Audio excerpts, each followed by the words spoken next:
بات کرنے سے قبیلے کا پتہ چل جاتا ہے۔ کسی زمانے میں ایک بادشاہ نے ایک قیدی کو کسی وجہ سے پھانسی کا حکم دیا، اور جب قید خانے میں سے قیدی کو لایا گیا تو اس سے مرنے سے پہلے آخری خواہش پوچھی گئی۔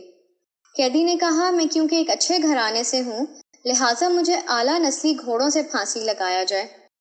اس زمانے میں پھانسی کے تخت پر چڑھا کر گھوڑوں سے باندھ کر گھوڑوں کو دوڑایا جاتا تھا اور اس طرح پھانسی کی سزا ہوتی تھی۔ خیر، گھوڑوں کو لایا گیا تو قیدی بول اٹھا، ان میں سے ایک تو نسلی ہے پر ایک نسلی نہیں ہے، لہٰذا میری آخری خواہش مکمل نہیں ہوئی۔ بادشاہ نے گھوڑوں کے مالک کو بلوایا اور پوچھا، کیا یہ بات سچ ہے؟ گھوڑوں کے مالک نے جواب دیا، بالکل، ایک بالکل اصلی نسل کا لیکن دوسرے میں گدھے کا ملاپ شامل ہے۔ بادشاہ نے حیران ہو کر قیدی سے پوچھا، تمہیں کیسے یہ بات پتہ چلی کہ ایک گھوڑا نسلی ہے اور ایک نسلی نہیں؟ قیدی نے کہا، جو نسلی ہے وہ بڑے آرام سے کھڑا تھا، جبکہ جو ملاپ گدھے کا ہے وہ گدھے کی طرح کبھی ادھر ٹانگ مار، کبھی منہ پھیر، کبھی اچھل کر، کبھی بیٹھ جا، جس سے مجھے علم ہوا۔ بادشاہ قیدی کی دانائی اور سوچ سے بڑا متاثر ہوا اور قیدی کی پھانسی منسوخ کر کے اپنے وزیر سے کہا اس کی ایک روٹی میں اضافہ کر دیا جائے۔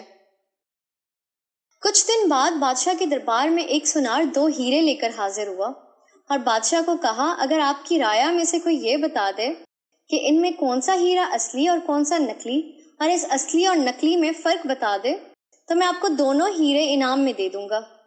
بہت سے لوگوں سے پوچھا مگر کوئی مکمل جانچ نہ کر سکا۔ بادشاہ کے دماغ میں قیدی کا خیال آیا۔ بادشاہ نے اس کو دربار میں حاضر ہونے کا حکم دیا۔ سپاہی قید خانے میں سے قیدی کو لے کر حاضر ہوئے اور قیدی کو ہیرے جانچ پڑتال کرنے کے لیے دیے گئے۔ قیدی نے کچھ ہی لمحوں میں بتا دیا کہ ایک اصلی اور دوسرا نقلی ہے۔ بادشاہ نے پوچھا، تمہیں کیسے پتہ چلا؟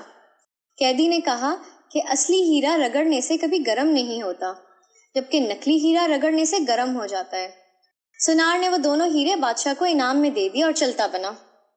بادشاہ قیدی کی دانائی اور سوچ پر بہت خوش ہوا اور سپاہیوں سے ایک اور روٹی بڑھانے کا حکم دیا۔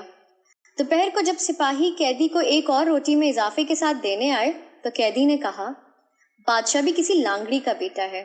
سپاہیوں نے قیدی کی یہ بات بادشاہ تک پہنچا دی۔ بادشاہ کو غصہ آیا اور سپاہیوں سے قیدی کو دربار میں حاضر ہونے کا حکم دیا اور قیدی سے اس بات کی وضاحت مانگی گئی۔ قیدی نے بادشاہ کو کہا، اپنے خاندان کے بارے میں کسی سے پتہ کروا لو۔ بادشاہ کی سلطنت میں سب سے ادھیڑ عمر شخص کو ڈھونڈا گیا اور اس سے بادشاہ کے آباء و اجداد کے بارے میں پوچھا گیا۔ ادھیڑ عمر شخص نے بتایا کہ یہاں اس بادشاہ سے پہلے اس کا باپ بادشاہ تھا، لیکن وہ بادشاہ بننے سے پہلے لانگڑی تھا، کیونکہ اس بادشاہ سے پہلے ایک بادشاہ تھا، اس کا اپنا کوئی بیٹا نہ تھا۔ اس بادشاہ نے اعلان کیا تھا، کوئی ایسا شخص جو میری رعایا کو کبھی بھوکا نہ مرنے دے تو آپ کا باپ لانگڑی تھا، اور اس دربار کا اس نے حامی بھری کہ میں رعایا کو کبھی بھوکا مرنے نہیں دوں گا۔ اس طرح بادشاہ سلامت آپ کے باپ کو سلطنت دی گئی تھی۔ بادشاہ نے قیدی سے پوچھا، تمہیں کیسے پتہ چلا کہ میں لانگڑی کا بیٹا ہوں؟ قیدی نے کہا، میں نے جتنی حکمت اور دانائی کی باتیں تمہیں بتائی ہیں، تم بجائے مجھے آزادی دینے کے یا ہیرے جواہرات دینے کے مجھے روٹی میں اضافہ کر دیتے تھے۔ اگر تمہاری جگہ پر کوئی خاندانی شخص ہوتا تو وہ مجھے ضرور کوئی ہیرے جواہرات دیتا اور مجھے قید خانے سے رہا کرتا، لیکن تیری حرکتیں تیری نسل کا پتہ بتاتی ہیں۔ انسان اپنی شہرت پیسے شکل سے نہیں بلکہ اپنی حرکتوں سے اپنی نسل کا پتہ بتا دیتا ہے۔